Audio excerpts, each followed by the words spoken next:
Bom, nós temos entre 10 a 15 minutos para trazer algumas ideias e favorecer o debate. Portanto, depois de ouvir o Carlos Lopes, eu acho que este fórum seria um Fórum Nacional da Transformação do Homem Cabo-Verdiano.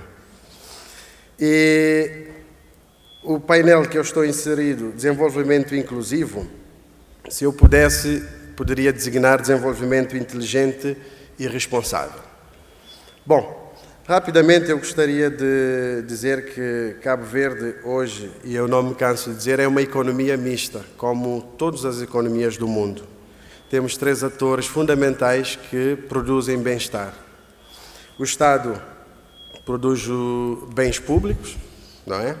Empresas públicas, o mercado, bens privados, e a sociedade civil, que precisa ganhar mais espaço e sentar à mesa como parceiro do mesmo nível, produz bens coletivos. A lógica, a racionalidade do Estado é o poder, troca política, o mercado, lucro, troca económica, e a sociedade civil assenta sobretudo na solidariedade e produção de bens coletivos. Bom, rapidamente eu trouxe alguns tópicos. De facto, o que eu quero abranger é, sobretudo, alguns pontos. Cabo Verde, desenvolvimento inclusivo, a relevância desta questão, preocupações ligadas ao crescimento, dados sobre a população, alguns dados, economia e sociedade, definição de desenvolvimento inclusivo e também conceito de pobreza e exclusão, alguns programas na área do setor social em Cabo Verde e alguns indicadores de desenvolvimento inclusivo.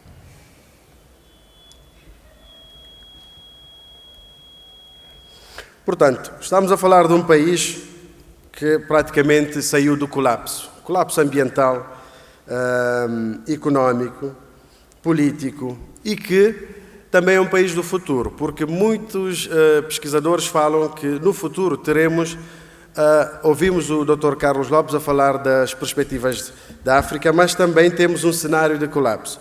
Há regiões com pouca água, com crise demográfica, com conflitos, etc. Mas o colapso pode ser um cenário do futuro a que Cabo Verde já está habituado.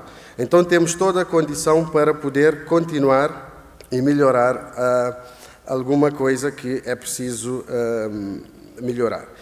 No caso de Cabo Verde ser um país de boas notícias ou boas novidades, temos a questão da educação, avançamos, saúde, desenvolvimento humano, paz, segurança.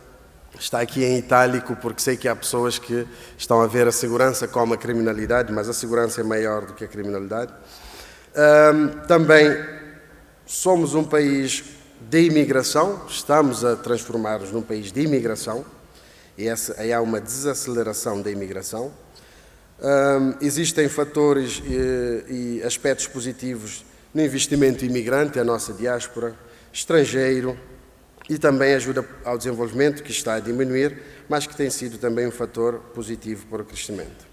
Agora, o crescimento económico é um conceito diferente do desenvolvimento. O crescimento económico pode, e falou-se hoje de manhã, criar uma pequena classe média que começa a consumir. E isso começa-se a ver em todos os países africanos.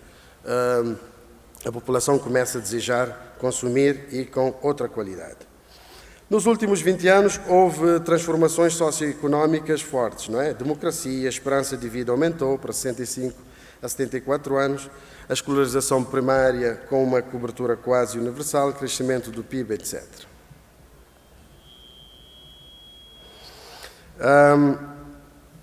A questão é que o relativo crescimento de Cabo Verde também está a trazer novas preocupações. Será que as nossas políticas têm sido pró-pobre, no sentido de, mesmo com o aumento das despesas de proteção social, está de facto a ter resultados no terreno? Nós temos de pensar até que ponto a nossa estratégia inclusiva tem sido virada, não é, para, de facto, as comunidades e populações que precisam. A questão da proteção social. O Dr. Carlos falou hoje com o cenário de envelhecimento da população cabo-verdiana nós poderemos criar uma certa instabilidade, sobretudo na manutenção do sistema de providência. Mas a nossa proteção social tem dado alguma atenção à doença, saúde, velhice, famílias e crianças vulneráveis, habitação, etc. Duplicou também a população com cobertura de segurança social nos últimos 5 anos, mas ainda estamos em 35% da população. Temos um outro fator que é o abandono elevado no ensino secundário.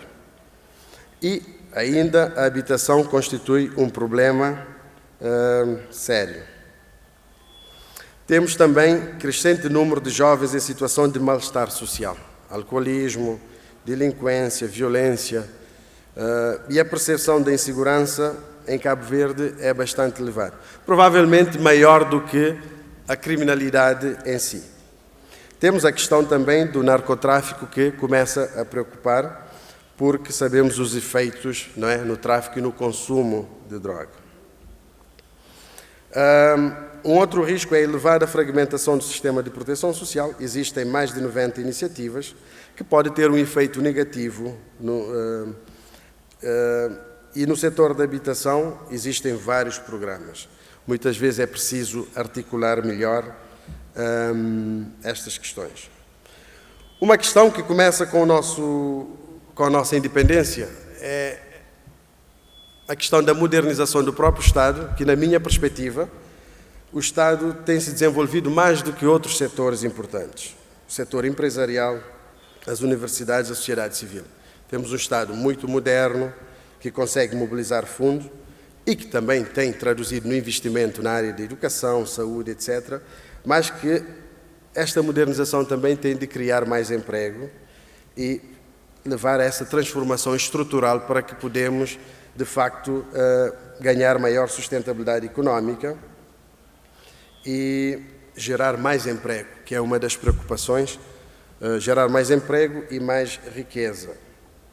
Portanto, esta modernização do Estado traduz-se um pouco também com impactos altamente positivos, mas em dimensões não lucrativas, como saúde e educação, que é a médio, longo prazo, que nós vemos o impacto. Sobre a população de Cabo Verde, en passant, como dizem os franceses, agora nós não sabemos, eu vi a atualização dos dados, o censo 2010, em 2011, disse que era 491, 92 mil. Há tempos vi que a nova avaliação que se fez em 2013 somos 512 mil. Portanto, o mais importante é que há um crescimento médio de 1,2% por ano nos últimos 10 anos. E menos de metade do que a África subsaariana, o que o Dr. Carlos Lopes realçou. A possibilidade de diminuição da população jovem em Cabo Verde daqui a pouco tempo. Grupos etários, 15 anos, entre 31% a 33%, pessoas idosas, que tendem a aumentar, e a idade média dos cabo-verdianos está à volta de 22,3 anos. Portanto, neste momento temos uma forte pressão para dar respostas em termos de recursos, acesso, mais direitos e também competitividade, mas no futuro vamos ter de ver como é que essa população que diminui poderá criar um problema para a própria questão da segurança social em Cabo Verde. A população rural diminuiu, agora está à volta de 39%, e a questão do género, não é, que ganha uma atenção forte na sociedade cabo-verdiana, também vemos que as mulheres estão numa percentagem maior do que os homens. Quanto à economia e sociedade, nós somos uma economia de serviços, porque Cabo Verde, como sabemos, poucos recursos naturais, tem uma forte dependência das remessas,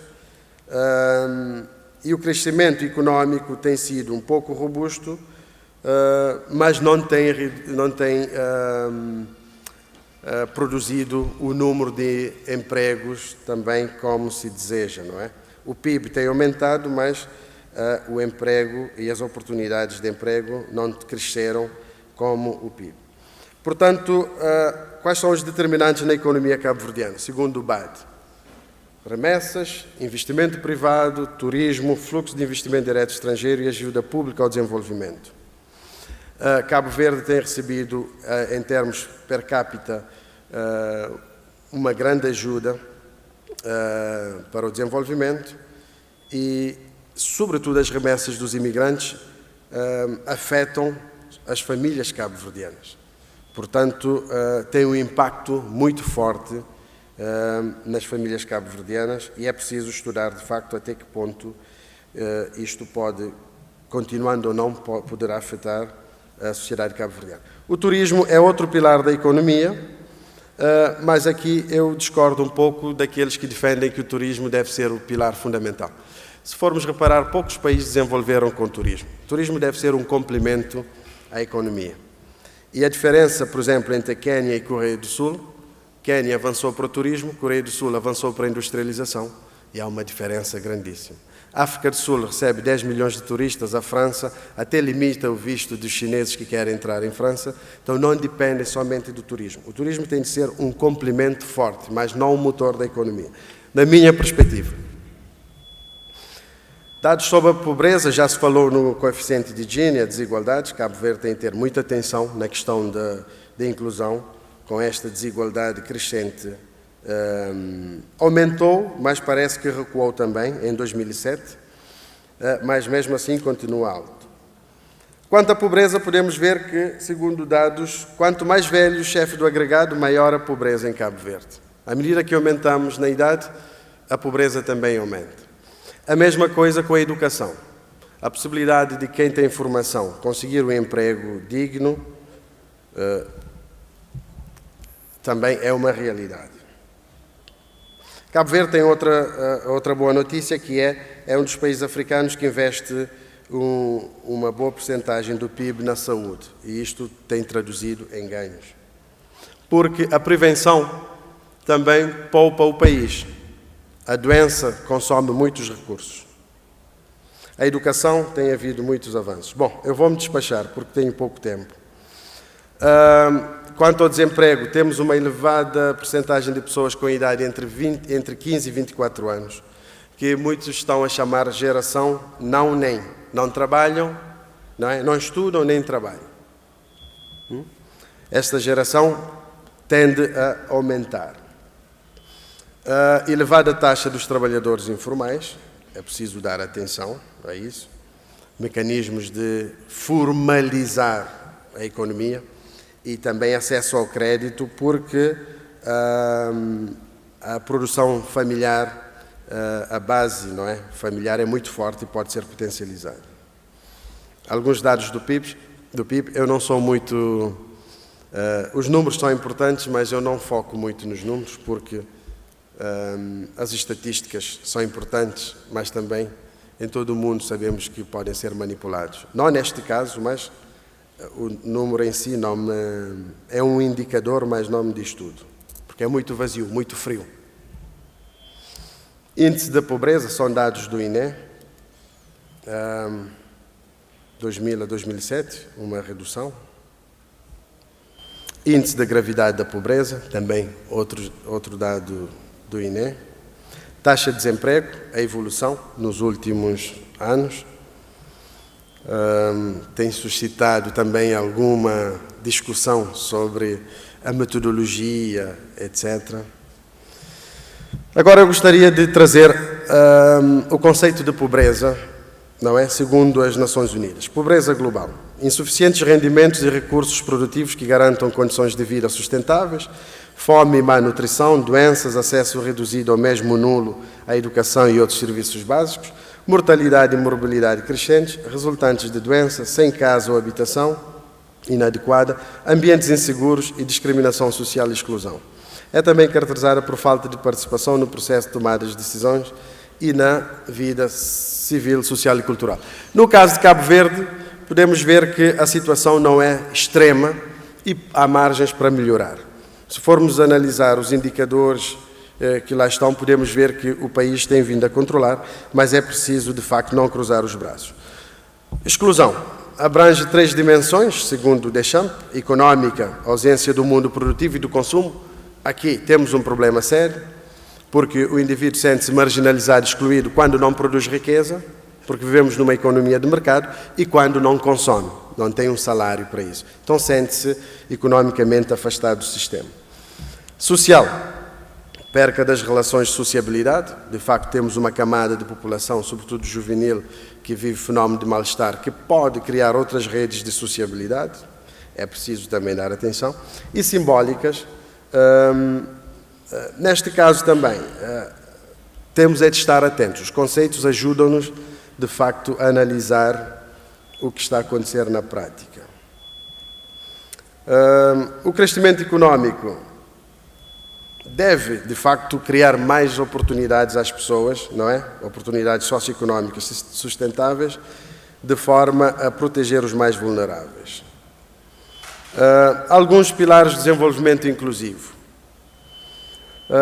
Nós, quando falamos da inclusão, temos de ver a questão, segundo o Banco Africano de Desenvolvimento, inclusão económica, inclusão social, inclusão espacial e política. E eu acrescento aqui inclusão cultural, simbólica e espiritual. Porque o que eu sinto ao analisar a questão mundial, há um déficit de espiritualidade, não no sentido religioso, não devemos confundir espiritualidade e religião, é no sentido de uma política e uma estratégia meramente materialista, construção, progresso, que esquece a dimensão humana, e a verdadeira espiritualidade está acima da ética, porque a ética é algo que pode ser desmontado. Há muita gente no mundo anglo-saxónico, por causa da religião, dos valores puritanos, quando cometem um erro, a ética permite pôr o cargo à disposição, mas a espiritualidade é algo que pode orientar os melhores, sobretudo na política, que é pensamentos positivos e poucas falhas e fracassos. Então, há uma tendência também para uma evolução que ainda não conseguimos, não só em Cabo Verde, mas a nível mundial. E eu trago a questão espiritual, cultural, sobretudo espiritual, para também como pilar do desenvolvimento inclusivo. Algumas prioridades: desenvolvimento de infraestrutura, tem havido, desenvolvimento humano, desenvolvimento privado tem estado um pouco mais, com mais obstáculos, segundo a sociedade civil e os empresários. Boa governação e responsabilidade política, há margens para melhoras também. Conhecimento e tecnologia, muito fraco.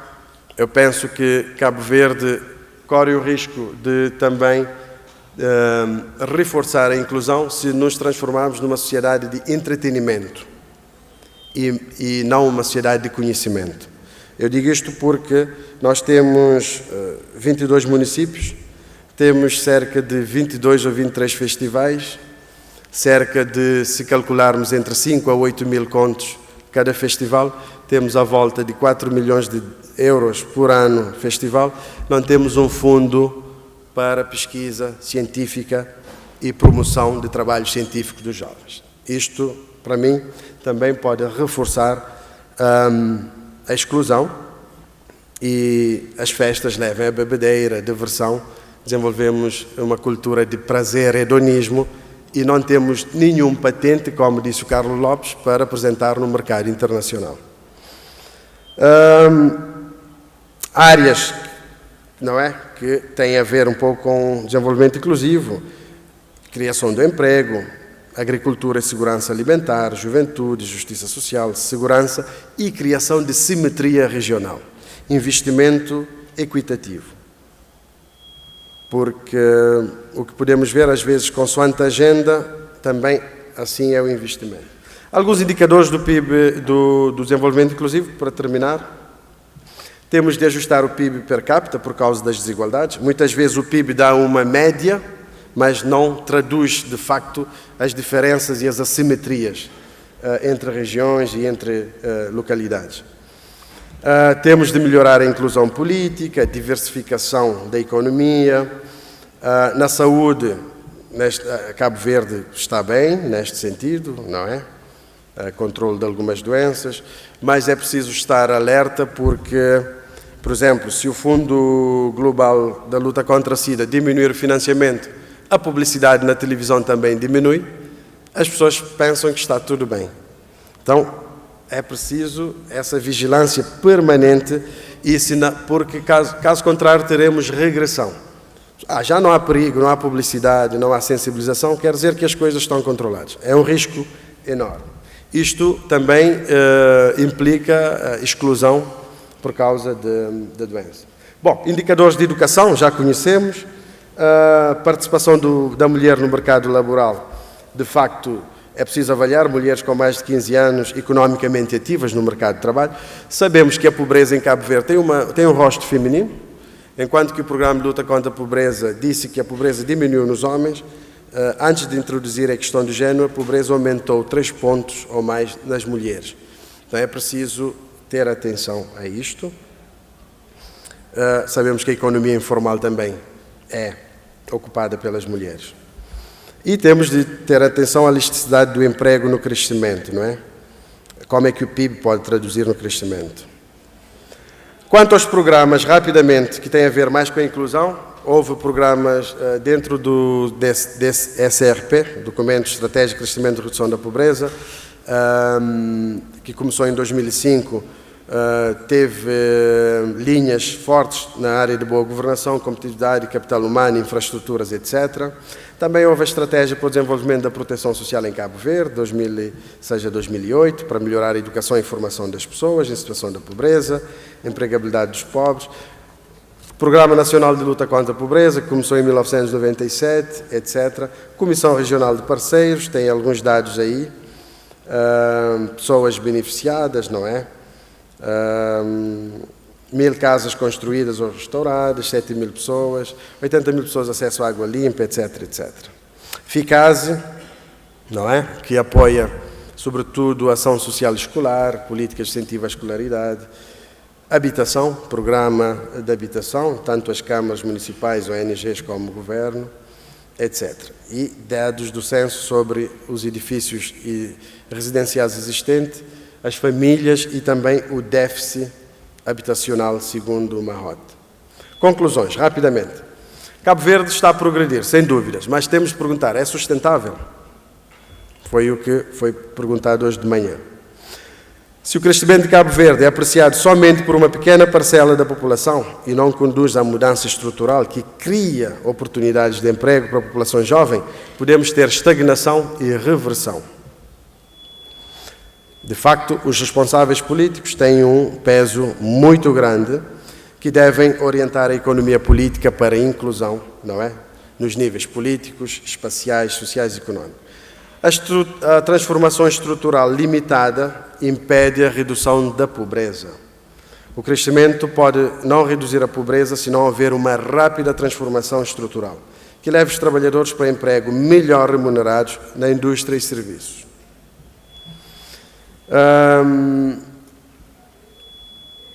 A economia informal e doméstica é forte e é preciso reduzir obstáculos aos investimentos nas áreas de serviço e agricultura, acesso ao crédito, pesca, etc. Preciso efetivar. Cabo Verde, dizemos que é um país muito bom em planeamento, mas muitas vezes é preciso articular e fazer as coisas acontecerem. Vimos alguns alertas que o Dr. Carlos Lopes nos deixou, de facto planeamos e não conseguimos realizar. Coisas que poderiam transformar. A nível de desenvolvimento humano, Cabo Verde recuou também um pouco, porque há uns anos atrás era o terceiro, mas agora, em alguns indicadores, Seychelles, Maurícias, Gabão, África do Sul, Botsuana e Namíbia estão à frente. Até São Tomé, em alguns indicadores, está a crescer. Essa relação educação-nível de inclusão. Quanto mais educação, mais possibilidade de inclusão. Melhor funcionamento das instituições, melhor inclusão. Os cabo-verdianos queixam-se muito do funcionamento das instituições, que muitas vezes podem bloquear o investimento, a autoestima até dos cidadãos. E é preciso derrubar as barreiras ao setor privado também, para promover a transformação estrutural e crescimento económico e emprego. Bom, como temos poucos minutos e vocês que estão na plateia têm muitos conhecimentos sobre a questão do desenvolvimento inclusivo, Isto foi sobretudo para provocar mais um debate e trazer alguns dados e informações. Agradeço a vossa atenção. Obrigado. Et je pense que ça, c'est le principal message que je veux faire. Donc, je ne vais plus parler du premier point. Je crois que depuis le début de cet atelier, il y a eu beaucoup de personnes qui sont revenues sur le type de croissance, qu'est-ce qu'il faut faire pour augmenter la croissance. Je crois que tout à l'heure, ce matin aussi, le secrétaire exécutif de la CEA est revenu sur des idées. Donc, je me focalise sur le second, les résultats, comment les partager et comment s'assurer que on peut partager, avoir une croissance vraiment inclusive. Alors, l'investissement social, c'est un peu le second pas. Alors, parce que je crois qu'un point important qu'il faut insister, c'est que investir dans les sociaux, dans les secteurs sociaux, c'est aussi investir dans la croissance. Je crois que c'est très important comme message à faire passer, parce qu'on est là en train de discuter de la transformation du Cap-Vert. C'est vrai que l'idée, c'est de voir comment on peut créer plus de richesses et tout, mais il faut savoir que sans une jeunesse bien formée, sans une jeunesse en bonne santé, on ne pourra jamais atteindre ces objectifs-là. Donc, l'idée, c'est il ne faut pas voir les dépenses sociales comme des dépenses mortes, c'est-à-dire sans effet. Il faut les voir plutôt comme des investissements. Ça, c'est très important. Et deuxièmement, l'évidence le montre. Il n'y a nulle part au monde un pays qui se soit développé sans investissement massif dans les secteurs sociaux, éducation, santé, protection sociale. Quand vous regardez aujourd'hui les chiffres de la protection sociale dans le monde, les pays développés ont les taux les plus élevés. Et donc, c'est pour dire que ce n'est pas uniquement quelque chose pour les pays pauvres, c'est quelque chose d'universel, c'est un droit basique. Donc, il est important de comprendre ça et de montrer une corrélation très forte entre niveau de développement et dépenses sociales, et pas l'inverse. Et en plus, je crois que ça aussi, c'est revenu tout à l'heure dans les échanges. On ne peut pas assurer une cohésion sociale avec de fortes inégalités, avec des niveaux forts de pauvreté. Ça aussi, c'est une question très importante. Mais je crois que dans nos pays aussi, la question qui se pose souvent, c'est que c'est vrai que investir dans les sociaux, c'est important, mais il faut s'assurer que de l'efficacité et de l'efficience de la dépense. Vous allez voir des pays où on vous donne le ratio dépenses, budget de l'État en pourcentage du secteur de l'éducation, par exemple, en pourcentage du PIB.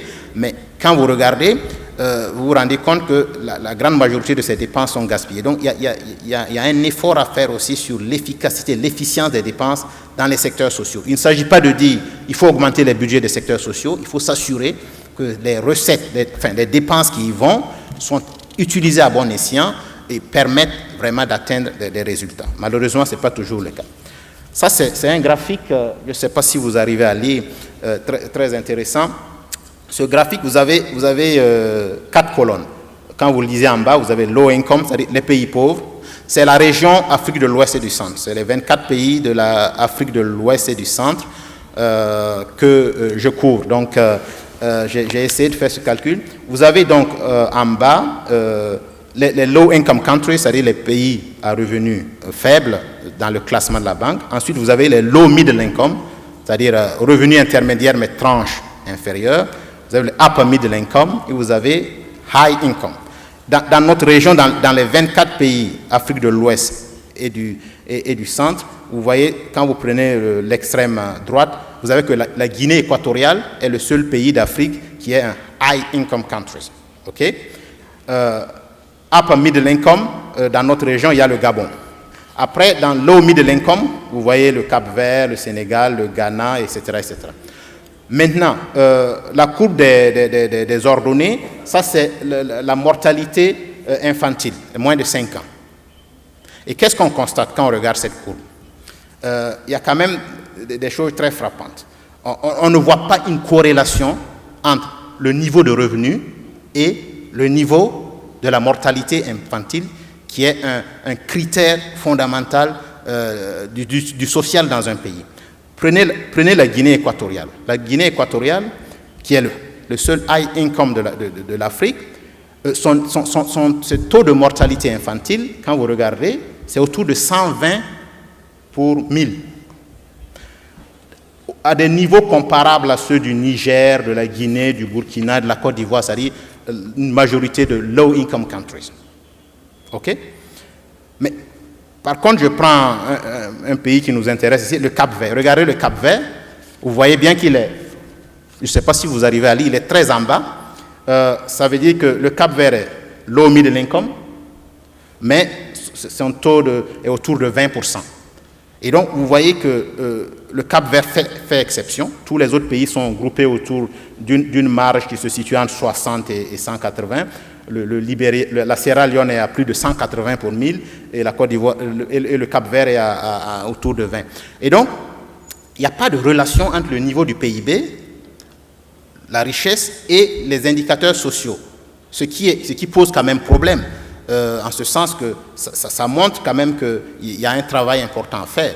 Et là encore, je dirais que le Cap-Vert se distingue très, très, très nettement, certainement pour d'autres raisons qu'on pourrait en discuter, mais je crois que toute cette question de la bonne gouvernance qui a été discutée depuis hier a quelque chose à voir. Alors, la protection sociale. Alors, je me focalise très rapidement pour finir. Madame, il me reste deux ou trois slides, j'aurai fini. La protection sociale, pourquoi je me focalise sur ça? Parce que d'abord, je n'ai pas le temps de parler de tous les secteurs. Et ensuite, parce que je crois que c'est un outil qui touche les autres. La protection sociale favorise la santé, ça favorise l'éducation, ça favorise l'intégration sociale, etc. Donc, je vais me focaliser très rapidement sur les 2-3 minutes qui me restent, sur cela. Alors, je crois que, de mon point de vue, c'est l'un des plus puissants vecteurs de croissance inclusive, de développement inclusif dans un pays. Parce qu'il y a eu beaucoup de travaux, de recherches qui ont été faits dans les pays. Et il ressort que les relations entre cette protection sociale et cette cohésion sociale sont très fortes. Et tout à l'heure, je vous disais que ce sont les pays développés qui ont les niveaux de protection sociale les plus importants. Ce n'est pas un hasard, parce que justement, c'est des pays où aussi l'État investit pour créer cette cohésion sociale, pour créer cette stabilité. Alors, très rapidement et très simplement, ce graphe-là, vous allez voir ce graphe qui va, je pars d'un transfert monétaire. Votre transfert monétaire, c'est quoi? Ça peut être une allocation chômage, ça peut être une allocation enfant. Et donc, ça, c'est des études qui ont été menées et de la réflexion et tous ces liens ont été validés par des études, des réflexions et des recherches de plusieurs chercheurs. Vous avez ce transfert qu'on fait à un ménage, ça augmente son revenu, ça accroît sa capacité à accéder aux services de base, parce qu'une famille pauvre, si vous lui donnez un peu d'argent, ça lui permet d'envoyer ses enfants à l'école, et aussi ça réduit la pauvreté et les inégalités. Mais très rapidement, on a un effet d'enchaînement qui fait que si vous avez un revenu qui augmente, vous allez consommer plus. Et les expériences aussi ont montré que même quand les gens les plus pauvres reçoivent des transferts faibles, ils les investissent aussi. Donc, ça va améliorer la consommation, ça va améliorer l'investissement. Il y a le fait d'envoyer vos enfants à l'école, de mieux vous soigner, ça a un impact sur le capital humain, c'est ce qu'on appelle capital humain. Et enfin, le fait de réduire la pauvreté et les inégalités, ça améliore la cohésion sociale. Alors, tout ça aussi, ça a des effets encore d'entraînement. Je vais assez vite, parce qu'on n'a pas beaucoup de temps, mais on va avoir donc une amélioration globale de la productivité du travail, du capital. On va avoir une demande globale plus forte. On va avoir un climat des investissements amélioré. Et après, on va se retrouver avec plus d'emplois parce que l'économie est relancée. On va se retrouver avec une croissance plus forte. On va se retrouver avec des pauvretés qui se réduisent et on va créer un espace fiscal, un espace budgétaire plus important qui va permettre d'améliorer les choses. Donc, juste pour vous dire que, ça, bien sûr, quel effet un investissement dans le social, in fine, il se transforme aussi en un investissement dans la croissance, dans la réduction de la pauvreté, dans la réduction du chômage, etc., etc. Donc ça, c'est des effets qui ont été étudiés et c'était vraiment un message important que je voulais passer. Alors, le principal argument qu'on avance souvent, on va dire, mais il n'y a pas les ressources. Oui, c'est vrai qu'il n'y a pas les ressources, mais je crois qu'on peut toujours, quand il y a la volonté politique, trouver les ressources. Là, je donne un peu, ça c'est le ratio recette fiscale sur PIB de quelques pays, dont le Cap-Vert. Le Danemark, 48% du PIB va dans les impôts, près de la moitié. Vous me direz peut-être c'est énorme. La France, 45%. Le Portugal, 32%. Les États-Unis, 24%. Le Cap-Vert, 23%. Et là encore, quand on regarde les chiffres du Cap-Vert, c'est parmi les meilleurs en Afrique. Le Sénégal est à 19, le Niger est à 16. Donc, ça veut dire quoi? En même temps que le Cap-Vert fait déjà beaucoup en termes de capacité à mobiliser les recettes, il peut nettement faire mieux encore parce que, vu son statut, il peut même doubler son niveau de recettes puisque le Danemark est à 48, la France est à 45. Si les 23% du Cap-Vert sont doublés, on arrive à 45-46. Bien sûr, je sais que ça ne se fera pas du jour au lendemain, mais c'est juste pour dire qu'il y a encore des marges de manœuvre et que, comme le disait aussi tout à l'heure Carlos Lopez par rapport à son intervention, il faut aussi apprendre à compter sur ses propres forces. Ça, c'est les ressources internes, fiscales internes. On ne pourra pas toujours attendre de l'aide extérieure et de toute façon, avec le statut de pays à revenu intermédiaire du Cap-Vert, cette aide extérieure va de plus en plus baisser. Donc, il est important de développer des initiatives pour mobiliser d'autres ressources et les seules ressources disponibles, c'est vraiment la fiscalité intérieure. J'en ai fini juste pour peut-être lancer les discussions. Je crois qu'il y a deux petites questions que je propose pour qu'on puisse échanger. Merci. Boa tarde a todos, o meu nome é Amândio Barbosa Vicente. Eu também parabenizo as apresentações feitas. Eu julgo que a essência do assunto foi expressa aqui pelos dois apresentadores, mas do meu ponto de vista, o nosso desenvolvimento tem sido exclusivo em vez de ser inclusivo. Você havia de me perguntar porquê. A resposta é que, em termos institucionais, há uma inexistência de uma política pública inclusiva, ou se essa política pública inclusiva exista, ela é muito fraca. Veja que, por exemplo, temos entidades públicas que cada vez mais sobrecarregam o cidadão com impostos e taxas e, em contrapartida, o cidadão não vê o aumento dos serviços públicos básicos. Ainda, o cidadão não vê também ações públicas a favor dos mais necessitados. Agora eu pego no exemplo que você deu, da questão dos festivais. Imagine que esse dinheiro fosse investido em casas sociais. O que é que seria? Imagine também, como você disse muito bem, se esse dinheiro fosse investido em pesquisas e investigações. Você sabe o que é que eu vejo com o aumento dos impostos, taxas e mais outros tributos públicos? Eu vejo, sim, aumento das mordomias oficiais a favor dos representantes do Estado. Eu vejo também a expansão desnecessária de certas estruturas públicas. Eu podia dar um mar de exemplos que mostra que, na verdade, andamos na contramão do desenvolvimento inclusivo. Mas, como tenho algum tempo, ainda vou dar. Veja a questão do turismo all include. O rico inglês chega, entra no seu hotel de luxo, mas tem miséria logo à porta. Isso não é um desenvolvimento inclusivo. Veja as mudanças nas leis do trabalho, em que a hegemonia do capital sobrepõe-se à força do trabalho. As mudanças nas leis do trabalho também podem levar a que não tenhamos um desenvolvimento inclusivo. Veja também ainda mais um exemplo. Veja que há a imposição do pagamento das taxas para o cidadão para ele aceder a serviços públicos básicos, como a saúde, a educação, até a iluminação pública hoje, até ainda mais a segurança pública. E qual a consequência, minha gente? A consequência é o que estamos a ver, é mais caça-bodes, porque no fundo também os representantes públicos estão a dar caços-bodes aos mais desfavorecidos. Essa é a minha intervenção. Muito obrigado. Muito obrigada.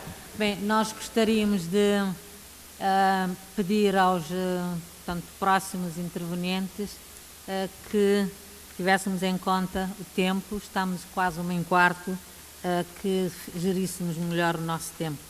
Passaria ao Dr. Moreno. Faz favor.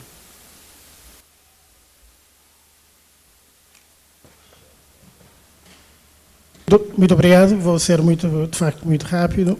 Primeiro, para agradecer os intervenientes, eu creio que apresentar de uma forma geral os aspectos mais importantes, mas também lançar alguns desafios. E eu vou aproveitar aqui os 2 minutos que eu tenho para deixar a minha opinião pessoal. Bom, não sei se Cabo Verde está no contramão da luta pela inclusão. Eu, pelo menos, há 16 anos que trabalho com crianças e adolescentes. Tenho crianças já na universidade que estão a terminar este ano a universidade, outros que estão a concluir bacharéis e mestrados. Crianças que passaram para a minha associação, onde, como jurista, tem estado a fazer aquilo que é possível. E o Estado de Cabo Verde tem dado o seu contributo desde, pelo menos, a criação desta associação nesta matéria. Tem, neste momento, 100 crianças e adolescentes no Centro Comunitário de Xande Matias. Eu acho que é aqui que, na realidade, nós encontramos o papel da sociedade civil. Eu entendo que a inclusão, há 3 setores importantes da sociedade. Nós temos o Estado, temos a sociedade civil, temos o privado.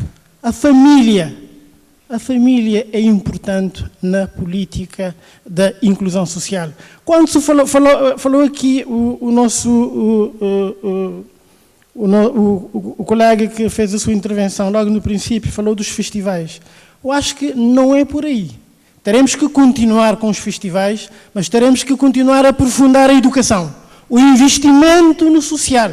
É isto que temos que fazer. A educação em casa, a educação em escola, a educação nos serviços. Os nossos deputados, os nossos membros do governo, a sociedade. É aqui essa boa escola que nós temos que fazer para que, de facto, todo o investimento que se faça no social se reproduza, se repercute na nossa capacidade, na nossa, de facto, desenvolvimento humano de Cabo Verde para os próximos tempos. Falta também a questão da articulação.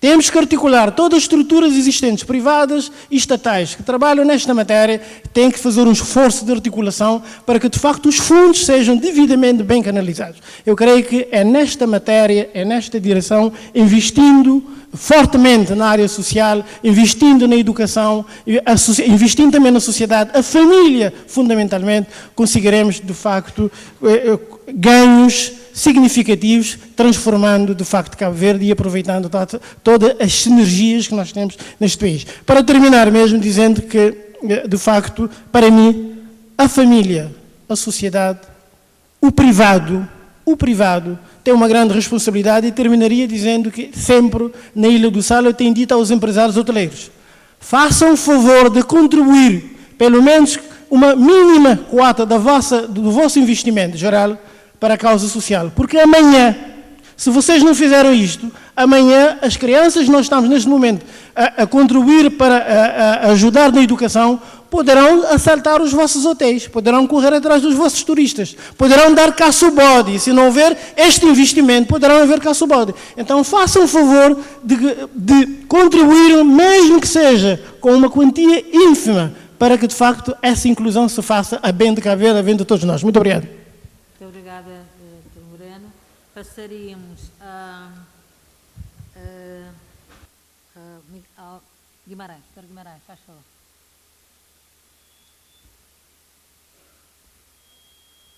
Jorge Guimarães. Tavares. Guimarães. Muito obrigado. Nós fazemos questão de dizer que orgulhamos-nos, em primeiro lugar, de trabalhar em projetos participativos, inclusivos, de alguns anos, e, portanto, temos uma vivência de muitos anos, já há quase 2 décadas, que trabalhamos em projetos participativos cofinanciados pelo Governo de Cabo Verde, pela FAO e pelo FIDA, e entendemos que temos dado passos significativos.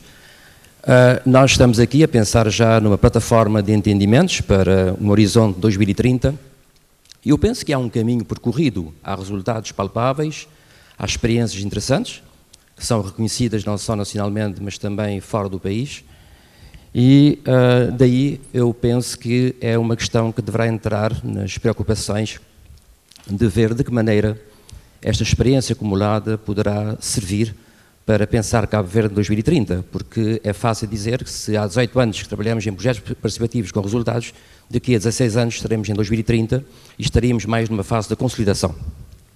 Para ser concreto, diríamos que trabalhamos com uma rede de mais de 500 associações comunitárias de base e com também outras instituições, nomeadamente do Estado, das câmaras municipais, do setor privado, das ONGs, que prefazem uma rede de mais de 700 organizações, não pessoas, mas sim organizações. Eu penso que isso é um capital social, é um capital institucional, é um capital humano a ter-se em conta e a ver de que maneira esse movimento forte, associativo, participativo, e esse diálogo bem espelhado entre a democracia participativa e a democracia representativa poderá melhor projetar Cabo Verde em horizontes mais sustentáveis. E, evidentemente, falamos numa dimensão micro-rural, mas aí temos experiências de participação, de metodologia de baixo para cima, experiências de empoderamento, do reforço da piedade social. Eu penso que é algo que poderá ser aproveitado. E até dizer que, por que não, aqui nessa experiência temos dado também uma contribuição interessante na parte da mudança radical de mentalidades, que passaria pela pobreza não apenas monetária, porque muitas vezes quando se fala de pobreza pensa-se apenas no rendimento, mas se analisarmos bem, há ganhos substanciais em termos imateriais, em termos também materiais, nomeadamente o acesso aos serviços sociais básicos, a integração na economia nacional, a capacitação. Eu penso que são elementos que devemos ter em conta. Basta dizer, e aí eu reconheço o Sr. Gustavo que falou bem, na parte do imaterial, há um aumento da autoestima, há espírito de entreajuda, de solidariedade, há uma abordagem cada vez mais virada para a coesão social, local, para o juntamento. Eu penso que são valores que devemos, de facto, rentabilizar numa perspectiva.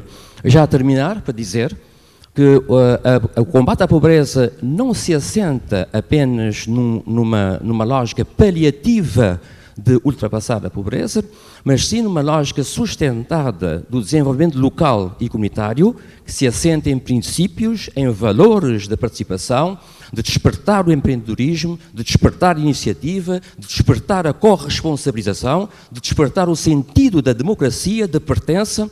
Eu penso que são elementos talvez mais importantes do que citar apenas que se construíram 1000 casas ou tantas cisternas ou por aí adiante. Portanto, são aspectos que eu penso que devemos ter em linha de conta nessa perspectiva de serem os pobres, de serem os grupos marginalizados, a serem os portadores das suas próprias transformações. Apenas o governo, as câmaras, as ONGs, os serviços sociais podem ser parceiros desse processo e ajudar a consolidar esse processo de transformação. Mas quem são os atores, os protagonistas, são os próprios interventores no mundo social que devem caminhar pelos seus próprios pés. E aí há experiências interessantes, infelizmente ainda não valorizadas, mas a tempo de fazer essa valorização. Eu ficaria por aqui dizendo apenas que, finalmente, como medidas de política, eu penso que o que se deve fazer é ver de que maneira essa experiência poderá melhor ser traduzida, valorizada no quadro do documento de estratégia de crescimento económico e redução da pobreza. Eu penso que há experiências interessantes e, do meu ponto de vista, a atuação do programa tem sido um pouco à margem, entre aspas, dessa intervenção mais global. Talvez aí há ganhos substanciais que se poderiam traduzir nessa convergência de intervenções dos vários setores da sociedade cabo-verdiana. Sim, vou. Apenas também como informação elucidativa. O programa não é mais do que um quadro de diálogo, de interação, de definição de políticas. Não é o programa que faz políticas.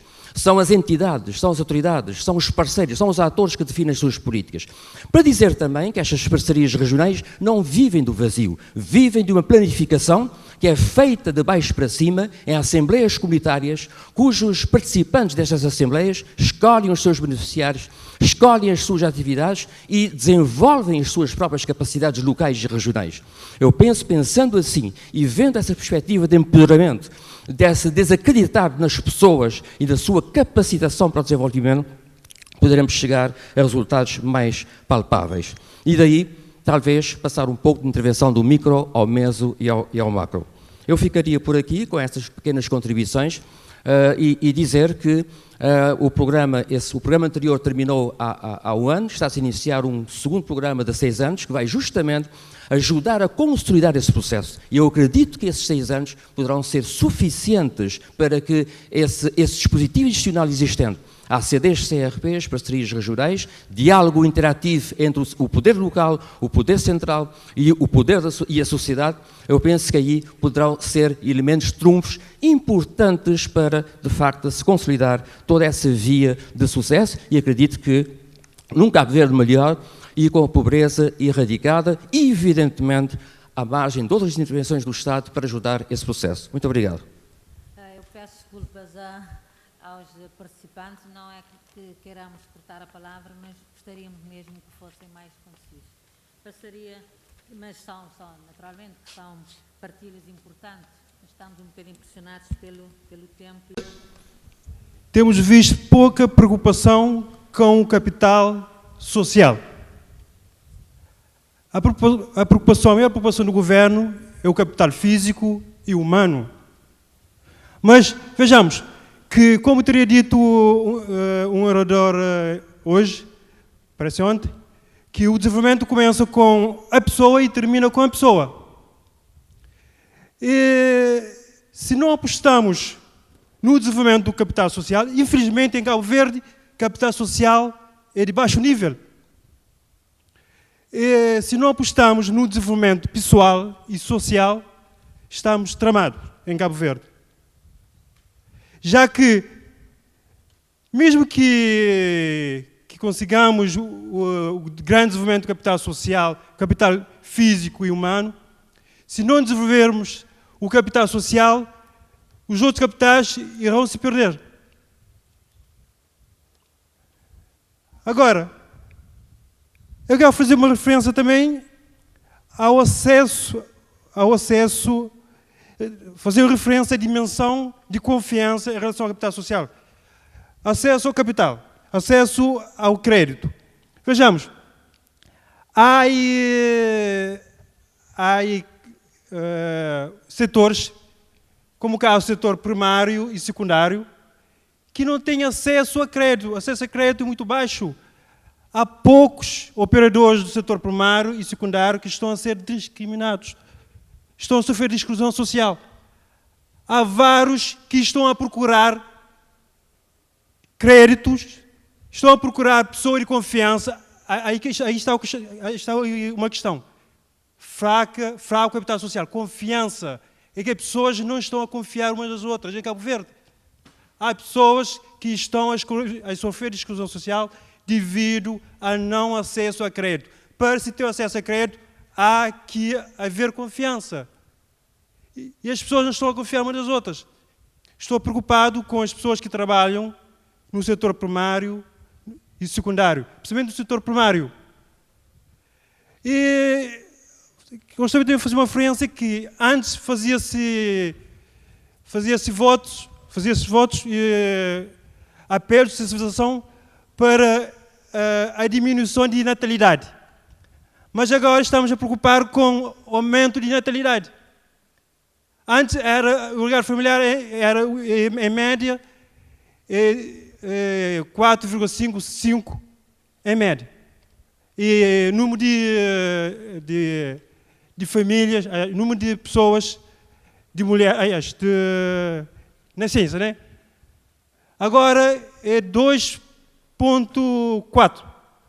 Mas Acabei de ouvir de uns oradores que a diminuição da taxa de natalidade irá afetar o desenvolvimento de Cabo Verde.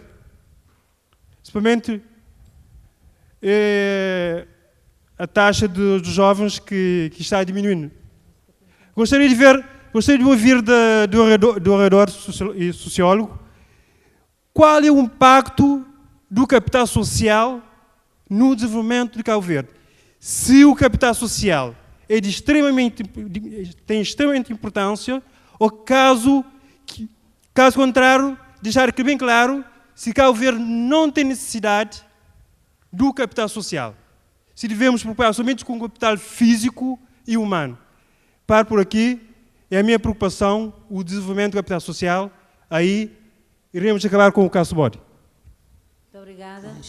Primeiramente, quando eu ouvi a comunicação do Dr. Nabi, bastante interessante sobre a importância do investimento no setor social, não é, para se ter um desenvolvimento inclusivo.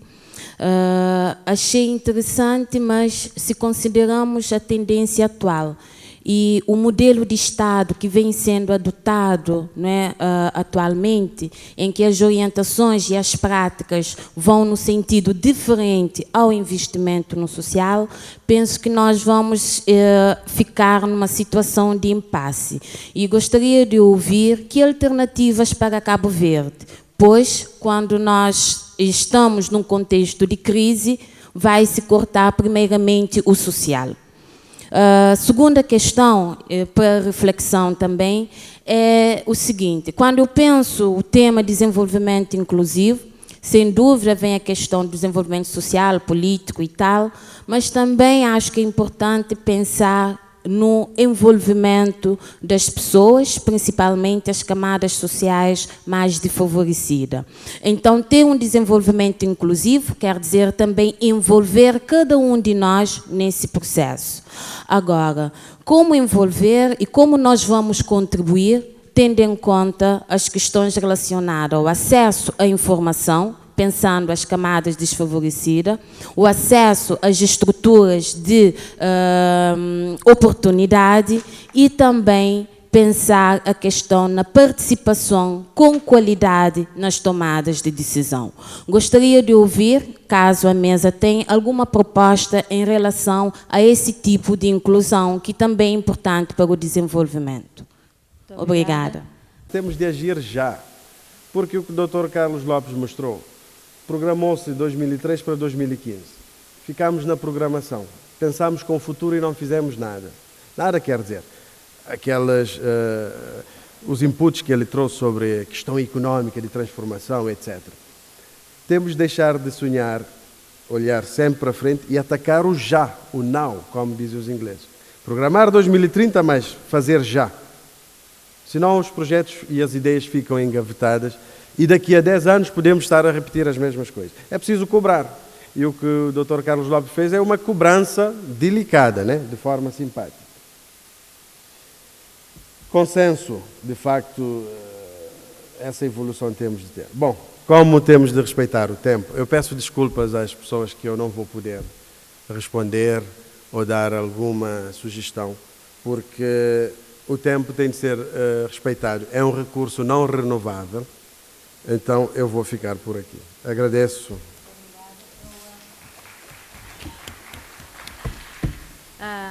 Eu agradeço a todos os participantes.